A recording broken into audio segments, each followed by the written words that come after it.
Beep, beep, beep, beep. Welcome to the Court of the Digester. How are we doing, good peeps? I hope you're well today. Here, let's go back in time. I'm going to go back in time. I think that was a song by Huey Lewis and the News, wasn't it? In Back to the Future, something like that. Right, stop me waffling, shall I? Become a warrior teacher, buy me a coffee, share and subscribe, do the usual, if you would please.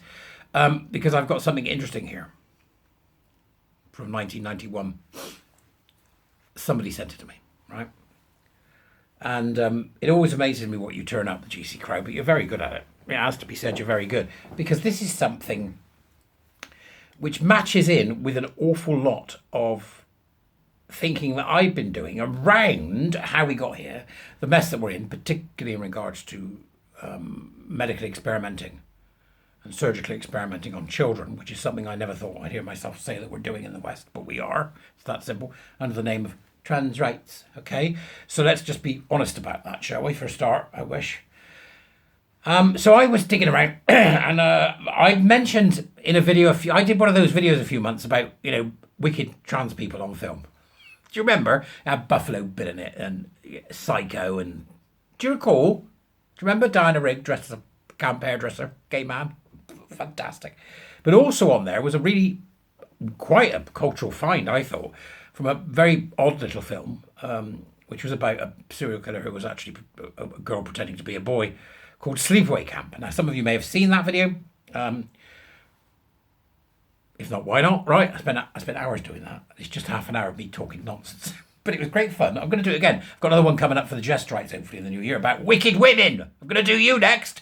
Wicked, wicked women. I'm coming for you. See, we get the hags up on the screen, yes? Bit of hagsploitation, as it was known. So I'm going to do a bit of that. But however, the most important thing was, right, here, this was a trans house mother I'd found, right, from the 1980s, 81, 82, early 80s. And there she was extolling how beautiful her girl was going to be, because she couldn't possibly have a boy, an icky boy. It had to be a girl, right? So that was part of the video that I did, and that got me thinking, hang on a second. That's back in 1981, 82, right? They knew about them then? What do you mean they knew about them then? Now, that's interesting, isn't it? Because previous to that in the video, I talked about a film called Dressed to Kill by Brian De Palma, in which there's a murderous, cross-dressing serial killer type thing going on, right? Who every time he gets a boner kills a woman, right? Hello, could it be more obvious? Thank you very much indeed for that, Brian De Palma, a fantastic director you. And he did that film off the back of Johns Hopkins University, who's actually mentioned in the film, ceasing transgender medicine, because they saw it for the ghoulish undertaking it was, right? So they ceased it originally. They're like a locomotive now, but back in 1981, they ceased, the late 1970s, early 80s, they ceased it, right? Which I thought was interesting. So this person has sent me another artifact on the back of that from 1991, which is what makes it so fascinating, right? Let me tell you that this comes from sciencedirect.com. It's part of their website. You can download a PDF of it and have a look at it in a bit more depth if you want to than I'm just going to cover today. It's from the Journal of American Academy of Child and Adolescent Psychiatry. It was in volume 30, issue 2, March 1991, pages 310 to 315. Could I be any more specific? Go and have a look. Right, it's in the Dubris as usual. It was from someone called Sonia Morantz, PhD, and Susan Coates, PhD, and it was about autonomy and child rearing practices. That's what it's got it down here as on the old webpage that it comes from. And the original article was entitled "Mothers of Boys with Gender Identity Disorder," GIDS. That's what it was. GID. That was originally called. A comparison of matched controls.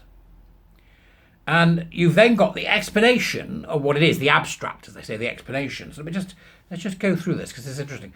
The pilot study compared mothers of boys with gender identity disorder, brackets GID, with mothers of normal boys to determine whether differences in psychopathology and child rearing attitudes and practices could be identified.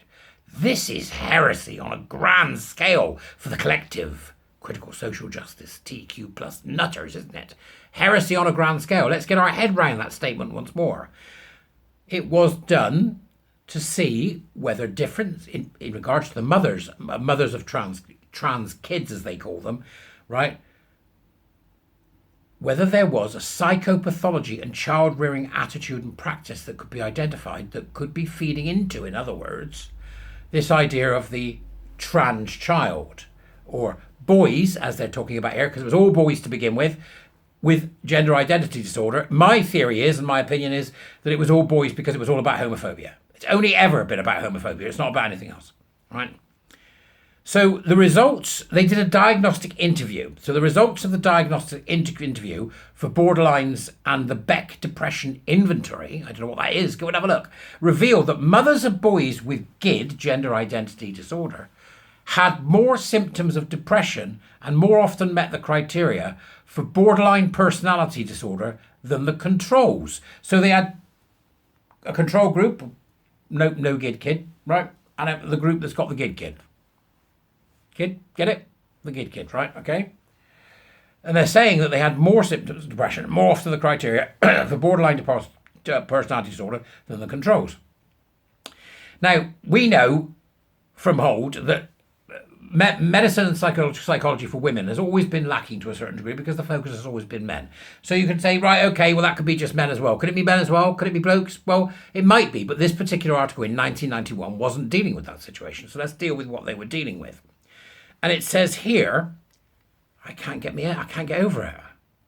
53% of the mothers of boys with GID, gender identity disorder, compared with only 6% of the controls,